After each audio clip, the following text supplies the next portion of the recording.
Conspiracy theories. Recently, a joke has become popular. Another conspiracy theory has come true. Send in the next one. Here's an almost comical example. When the representative of the Russian Federation at the UN stated that the United States has a patented drone capable of carrying mosquitoes infected with a dangerous virus, the media turned it into a joke and portrayed the statement as a bout of conspiracy thinking.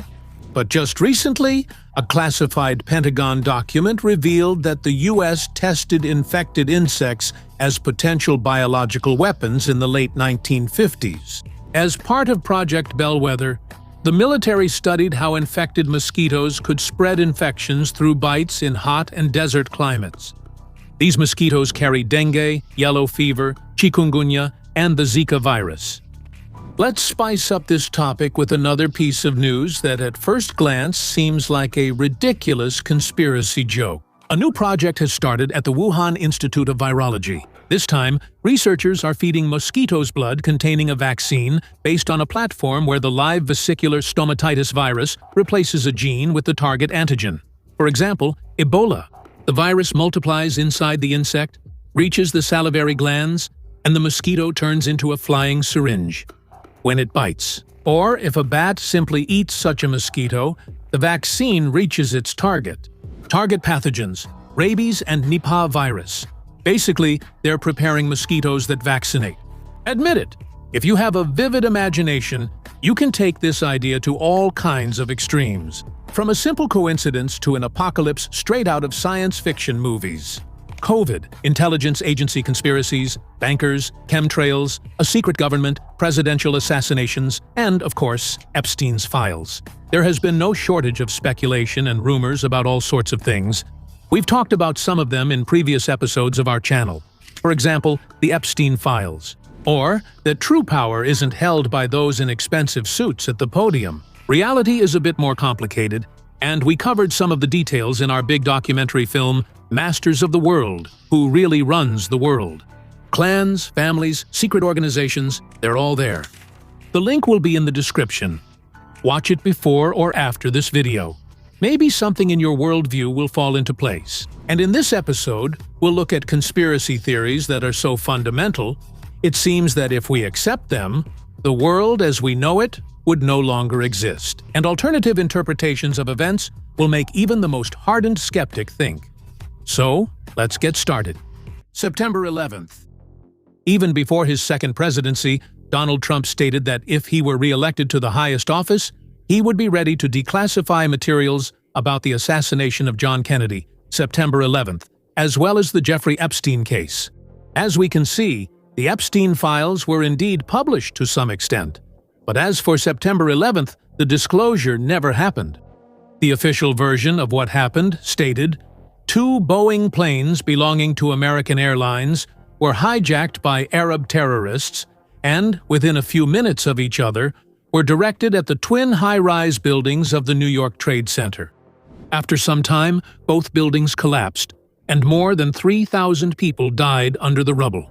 The third killer plane hit the Pentagon building in Washington.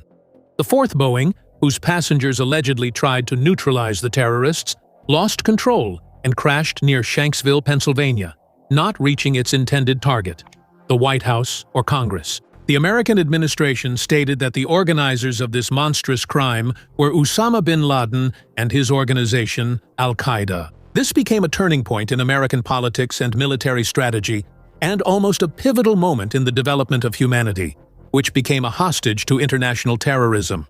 Amid the wave of outrage that swept through American society over the tragic crime against America, which until then had never experienced such attacks from outside, American retaliation soon followed. An attack on Afghanistan, where the terrorists' nest, allegedly led by bin Laden, was said to be located. However, when emotions had somewhat subsided, and it was time for a calm analysis of the circumstances surrounding September 11, the official version of what happened raised many questions and doubts among a number of analysts. Their opinions were reflected in the press and in dozens of books published in the United States, Germany, France, Austria, and other countries. At the University of Berlin, 2 years after the tragedy, a wide-ranging discussion was held on the topic of staged terrorism, the September 11 conspiracy. At the conference, prominent political and public figures, as well as journalists from Germany, spoke. Among them was former Minister Andreas von Bülow, a specialist in intelligence services who oversaw the activities of German intelligence in the Bundestag in the early 1990s. The discussion caused a major stir in Germany and other countries, and its proceedings were covered in the Bundestag's publication Das Parlament. All participants in the discussion expressed their disagreement with the official version of the Bush administration and characterized it as an effort to mislead the public. The staged tragedy in New York and Washington served as the main justification and starting point for American global expansion, carried out under the pretext of fighting international terrorism and putting international peace and security at risk. The discussion particularly highlighted the fact that, as evidenced by American archival documents that have become available to researchers, in 1962, the Joint Chiefs of Staff of the Armed Forces developed a special operation called Northwoods. Its scenario was as follows. The Central Intelligence Agency, in deep secrecy, stages a sensational terrorist act directed against America, and the blame for it is placed on the Cuban leadership of Fidel Castro. According to the plan, a passenger plane on a charter flight with American tourists, but actually with CIA agents on board, secretly lands shortly after takeoff. Instead, an empty plane, controlled remotely from the ground, takes off and heads toward Jamaica, Panama, or Venezuela. While flying over Cuban territorial waters, it sends out a radio message on an international frequency saying that it has been attacked by MiG fighters. Then, following a radio signal from the United States, a bomb planted on the plane is detonated and it crashes into the sea. A full-blown propaganda campaign is launched about the unprovoked attack by Cuban fighters on civilian aircraft and the deaths of a large number of American tourists. There is an explosion of outrage in the United States. Taking advantage of this, the American armed forces launch an attack on Cuba. But this particular Pentagon plan was never meant to come true because President John Kennedy put a ban on it. Who knows? Maybe this was one of several reasons why he was killed. As for Kennedy's assassination, the public still hasn't seen declassified documents, despite Trump's promises. Let's take a brief look into the history of successful provocations and covert operations by the American ruling elite. The staged sinking of the American frigate Maine in 1898 to create a pretext for war against Spain. The staged sinking of the Lusitania in 1915 to justify the United States entering World War I. The tragedy of Pearl Harbor in 1941, whose secret was kept under wraps for decades. When conducting secret operations, as well as military actions, Washington never took human casualties into account. The atomic bombings of Hiroshima and Nagasaki, which claimed more than 250,000 lives, became a tragic symbol of this. There was no necessity for these bombings. The White House simply wanted to intimidate the whole world with American atomic power. The documentary film The Question of September 11 Remains Open was broadcast in July 2003 on German television on the main channels. The author, who visited Shanksville shortly after the attacks in search of debris from the crashed plane, claims that there was no fourth plane at all. The crater, which according to the official version was supposedly left by the crashed plane, looked like the result of an explosion that occurred on the ground. There were no traces of a crashed plane in it. Only 6 years later, in April 2006, was it officially announced in the U.S. that a black box with a recording of the pilot's conversations was supposedly found at the crash site in Shanksville. But the passenger list of this plane was not published for ethical reasons. As for the terrorist attack in Washington, neither photographs nor videos of the wreckage of the plane that crashed into the Pentagon were made available to the public. Aerial photographs of the Pentagon did not confirm that a Boeing crashed into the building. The examination rather suggested that it was a missile or bomb launched from a military aircraft.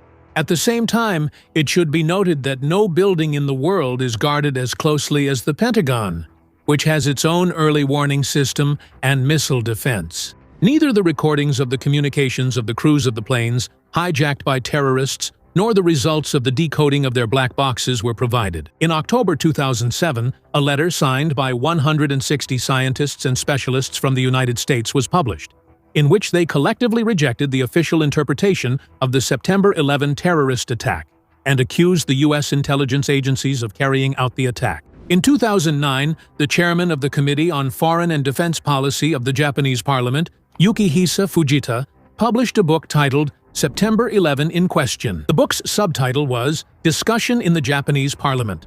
His co-authors were American professor David Griffin and several Japanese politicians. Thus, the view of the September 11 attacks as a staging by intelligence agencies. This is not speculation by the tabloid press, but the result of analysis by many specialized experts, including intelligence professionals. Horst Emke, who coordinated the activities of the FRG's secret services under Willy Brandt, believed that the terrorists could not have hijacked 4 planes at once without the CIA's knowledge. His colleague Andreas von Bülow believed that the Israeli intelligence agency Mossad was also involved in the September 11 attacks. For Mossad, as well as for the White House, it was important to create a strong impetus to sway American public opinion in favor of war against the Arabs. In his book, The CIA and September 11, International Terrorism and the Role of Secret Services, Bülow notes, terrorist operations to influence public opinion are a routine matter for the CIA. Experts, researchers, and authors of numerous publications dedicated to September 11 have raised many questions that remain unanswered to this day. For example, why didn't the U.S. Congress immediately create a commission to investigate the circumstances of what happened and hold hearings on this extraordinary event? The decision to create such a commission was made only 2 years later, when all the evidence that could have shed light on the mystery of the whole case had been carefully removed. They asked Henry Kissinger to head the commission, but even that old fox refused. Why? Why was it that among the lists of passengers on the hijacked planes, published by CNN and posted online that same day, September 11, there was not a single Arab surname? And on the 3rd day after the attack, the FBI released a list of 19 Arab terrorists who took part in this operation. And 10 of them, as it soon turned out, were actually alive. Why were journalists practically forbidden from conducting their own investigation of the case and only allowed to film the ruins of the skyscrapers strictly from one designated spot? Why was the exclusive right to collect facts and evidence for solving this crime of the century given only to the FBI, the private company-controlled Demolition Incorporated, and the Fire Engineering Service? Why was that very controlled Demolition Corporation, which possessed special materials and equipment, including laser technology for the vertical demolition of high-rise buildings to avoid endangering neighboring structures, the first to arrive at the scene and received a large sum of money for clearing the debris? Why did both 110-story buildings, which had extremely strong steel frames running their entire height, collapse from the impact of the airplanes? And why did they collapse vertically, right onto their own foundations, as if they were brought down by a controlled demolition, even though the architects and engineers who built them guaranteed that both skyscrapers were designed to withstand the impact of large airplanes? How could this framework be destroyed along its entire length if the melting point of steel is about 1,300 degrees and the burning temperature of jet fuel is 800 degrees Celsius? The vertical collapse of the towers would have been possible if cylinders containing a substance that rapidly destroys metal had been installed along their frameworks, or as a result of directed explosions. At the same time, it should be noted that the fuel from the first plane, which crashed into the center of the first tower, ended up almost entirely inside the building, while the fuel from the second plane, which hit the corner of the second skyscraper, spilled outside. The fire that broke out there almost completely died out after 45 minutes. So why, despite all this, did the skyscraper still collapse straight down? How can the total destruction of the steel frames of both towers be explained? There weren't even any skeletons left of them? Experts say this couldn't have resulted from the plane's direct impacts, not even from the planes themselves. There are several theories about the technical aspects of the explosions themselves, and one of the most unusual is the theory of Russian nuclear intelligence officer Dmitry Kalizov about an underground nuclear explosion. This theory analyzes the huge crater at the crash site, the physical properties of the materials, and the amount of energy that would have been required for the buildings to collapse in such a way. There are also more radical theories suggesting the use of different, non-nuclear technologies that are also classified. However, although the method or way of creating something like this may be interesting, it does not change the essence of what happened. The murder weapon, whether it's a knife or a gun used by the criminal to kill the victim, is still just a detail that doesn't change the fact of the murder itself. Here are a few more questions that only fuel interest in alternative versions. Why, as representatives of the New York police stated, were all the metal from the collapse immediately sent for scrap and melted down? Did this make it impossible to conduct an investigation? In response to a written inquiry from the New York Times about who gave this order, the office of the New York governor refused to answer. Why did the towers start collapsing in the same way from the very top instead of the floors, hit by the airplanes? Why did they collapse so quickly, just an hour after the upper floors of one of the skyscrapers caught fire? Why did the official authorities refuse to comment on the testimonies of many witnesses and firefighters who said they heard numerous explosions inside both towers just before they began to fall? Weren't these explosions the direct cause of the tragedy? Doesn't it seem strange that neither bin Laden nor any other Arab terrorists claimed responsibility for this terrorist act? 2 weeks after the terrorist attack, a video was broadcast on American television in which bin Laden allegedly expressed his satisfaction with what had happened. But according to experts, this recording looks very much like it was edited. In fact, there is even a separate documentary film by Michael Moore that highlights the connection between the American Bush family and the influential Saudi Arabian clan, the bin Laden family.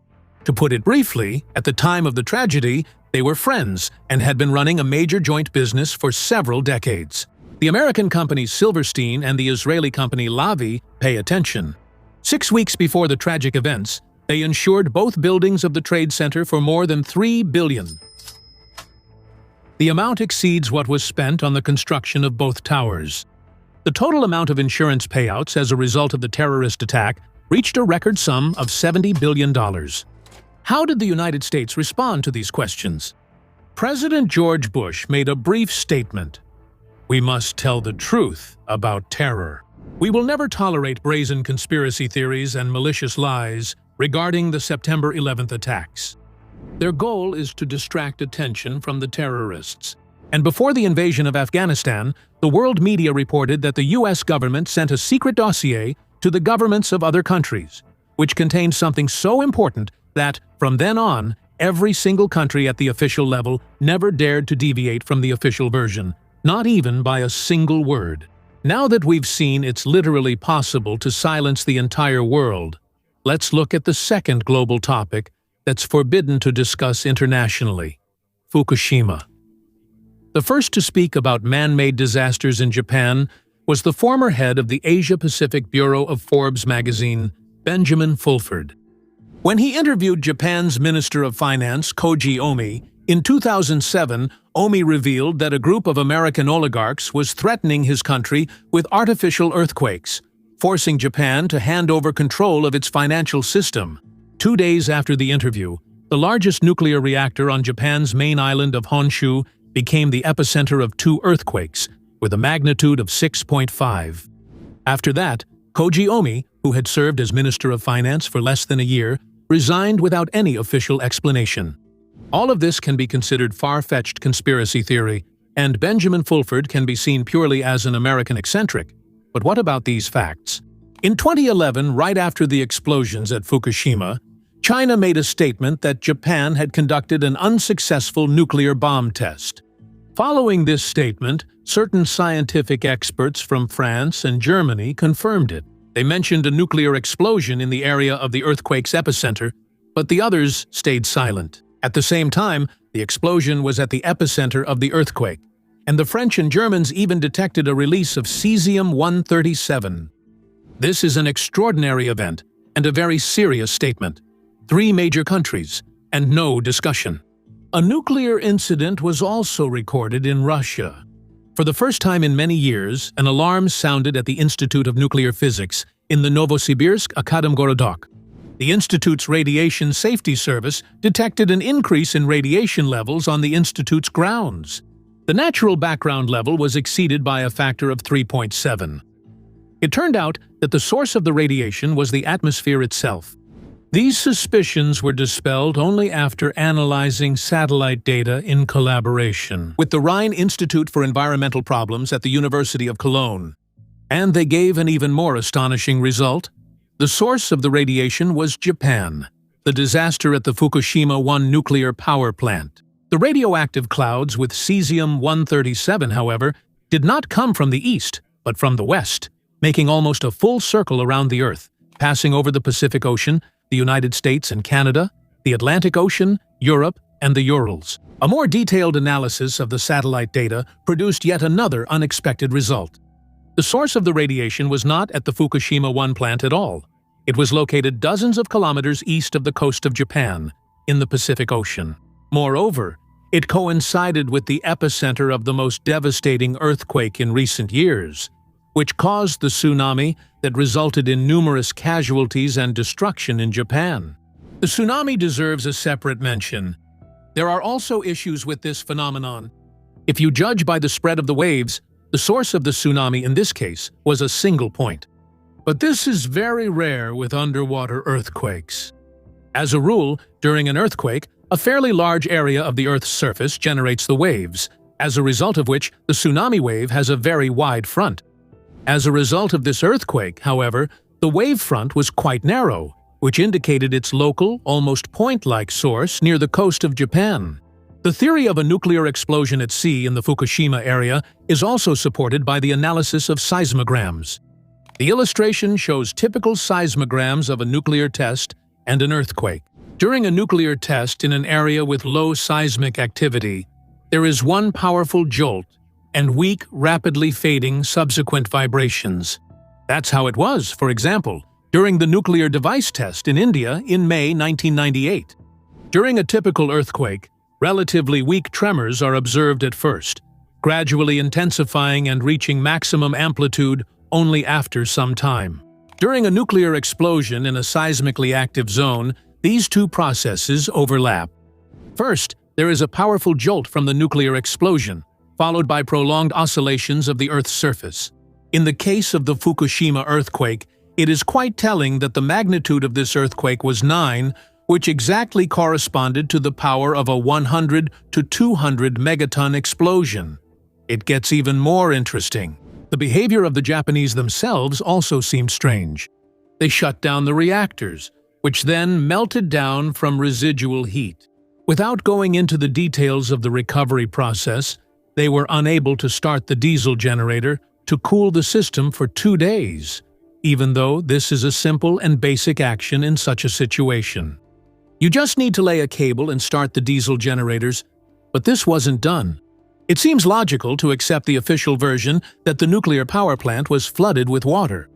But there is also an alternative version that the tsunami wave never even reached the plant. There are even photos of the plant with cars parked around it in the same positions as they were left, with no signs of a giant wave. But the explosion still happened. A more logical explanation seems to be the delay in restoring the system due to the widespread disasters across the country. The tsunami destroyed some Japanese cities, and the main efforts were focused on restoring, first and foremost, living conditions. In Japanese culture, it's customary to keep internal issues private, so the nuclear power plant management likely tried to resolve the problem themselves. In this situation, the very fact that there was a problem starting the generators seems strange. Since the reactor was not damaged and was simply shut down, with no emissions occurring and the plant remaining clean, it should have been possible to find a way to restore the operation of the diesel generator within 2 days. It turns out that most likely, they simply needed time to dump the contaminated water into the ocean and cover up the consequences of the explosion. If this hadn't been done, any monitoring of the ocean area near the accident site would have immediately detected the fact of the explosion. The explosion was confirmed by another fact. The crew of the American aircraft carrier Ronald Reagan received a month's worth of radiation exposure. Meanwhile, people on land were evacuated within just 20 kilometers of the nuclear power plant, but the ship was 100 kilometers from the coast and from the radiation-emitting station. It seems like the theory is convincing. The earthquake was clearly triggered by a man-made nuclear explosion. But why was this done? To understand this, we need to look at the global energy supply system. To be more precisely, at the global energy deficit. For civilized human life to continue, there should be about 2 kilowatts of installed capacity per person in the world. That means for 8 billion people on the planet, 16 terawatts will be needed. But as of today, there are only 2 terawatts in the world. It's impossible to cover this deficit with conventional sources, so only nuclear power remains. Besides everything else, there is also a shortage of uranium-235, which all the nuclear power plants in the world run on. This shortage has the most negative impact on the deficits, and on China. Since it was impossible to cover the resulting shortage, a plan was developed at the highest levels to shut down several plants, which was carried out in Japan. The electricity shortage is largely due to the fact that the very method of generating nuclear power from uranium-235 is practically no longer working, simply because there is no longer the required amount of this uranium. In addition, no new facilities have been under construction for a long time, either in the US or in Europe. All countries have ambitious plans, there are plenty of official statements, but nothing goes beyond words. It turns out that Japan was shut down out of necessity because there is no more uranium for nuclear power. At one time, 45% of the uranium for the US nuclear power industry was supplied from Russia through the HEU-LEU program, highly enriched uranium, low-enriched uranium. 500 tons of such uranium were supplied to the states from Russia, up until 2013. That's about the same amount that was at the Japanese nuclear power plant that was shut down after the earthquake. According to the nuclear physicist, Professor Igor Nikolaevich Ostretsov, the events in Fukushima unfolded as follows. After a planned explosion, the reactor was shut down, and they deliberately didn't cool it so that it would explode. After that, the country's population was seriously frightened in order to halt the development of nuclear energy in Japan and to take the necessary amount of uranium. Except for Japan, there was nowhere else to get it. The necessary amount was only there, and also in France, where the share of nuclear power generation reaches 77%. That's why shutting down 50 French reactors would simply wipe out that country. Japan's power generation is different in that each nuclear reactor is backed up by a thermal unit in case the reactor fails. But later, the Japanese were allowed to restart several nuclear units due to the rapidly deteriorating financial situation, the nuclear reshaping of the world. Igor Nikolaevich Ostretsov also links all local conflicts on the planet to the redistribution of energy sources. So-called hybrid wars, which allow certain strategic goals to be achieved without escalating the situation to full-scale nuclear escalation. In his opinion, a global conflict is unlikely. After all, the players sitting at the same table on opposite sides are not interested in destroying each other. Today, the Jewish elite is present everywhere in all countries. How would they fight among themselves? They have a single goal today. 5 to 6 billion people need to be eliminated. That's the case for everyone. Then wouldn't a large-scale nuclear conflict help their goal, as strange as it may sound? No, of course not. Because, let me repeat once again, if countries that were real adversaries during the Soviet Union era were fighting each other, then where would the first strike be directed? At Washington and New York. And on their side, Moscow would do the same if they were sitting here themselves. Professor, Doctor of Technical Sciences Igor Nikolaevich Ostretsov believes that the global energy crisis can only be fundamentally solved with the help of next-generation waste-free nuclear technologies. He proposed his own nuclear energy development program, which he has been pushing for 30 years, considering it to be the only viable option. While working with colleagues within the Soviet Ministry of Atomic Energy, he found a way to organically combine a nuclear reactor with Bogomolov's particle accelerator. The result of such a synthesis should be the ERAS, the Nuclear Relativistic Power Plant. This is a reactor without a supercritical mass of fissile materials, and therefore it is absolutely explosion-proof. It will be able to operate on uranium from radiochemical plant waste, on natural uranium, and even on thorium. And, more importantly, It will be able to burn up into short-lived isotopes all that nasty stuff that today we don't know what to do with: radioactive waste and spent nuclear fuel. And it will make it possible to fully process the long-lived actinide products from the fuel elements of submarines and old nuclear power plants. This will greatly reduce radioactive waste and permanently solve uranium shortages for nuclear power plants. Interestingly, China is actively developing similar technologies. In fact, this year, they are creating the world's first commercial hybrid of a nuclear reactor and an accelerator. You could say it's a nuclear furnace with a turbocharger. Of course, that analogy isn't entirely accurate, but it's easy to understand. Chinese scientists are close to creating a new type of commercial reactor, which previously existed only as a laboratory setup. This is the so-called Accelerator-Driven Subcritical Reactor, ADS, Accelerator-Driven Subcritical Systems.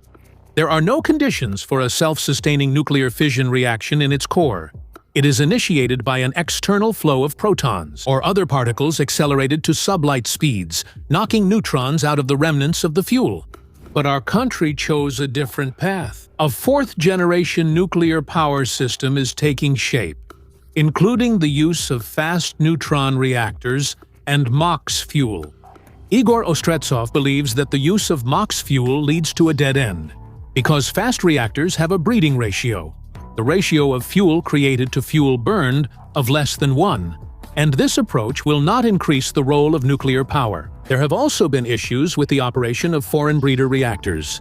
A sodium fire at the American Fermi, a leak at the Japanese Monju, and the shutdown of the French Super Phoenix. For its part, Rosatom believes that Ostretsov's idea is science fiction, not supported by calculations or experiments. Who will turn out to be right? Whether it will be the scientist who has defended his idea for 3 decades, or the large state corporation with its well-established program, only time will tell. The only question is whether it will be too late. While in some countries hybrid reactors are already moving from the laboratory into actual power generation, in our country, this path is not being considered. If you think this issue is important, share the link to this episode wherever you find it appropriate. Thank you for watching, and see you in future episodes on our channel.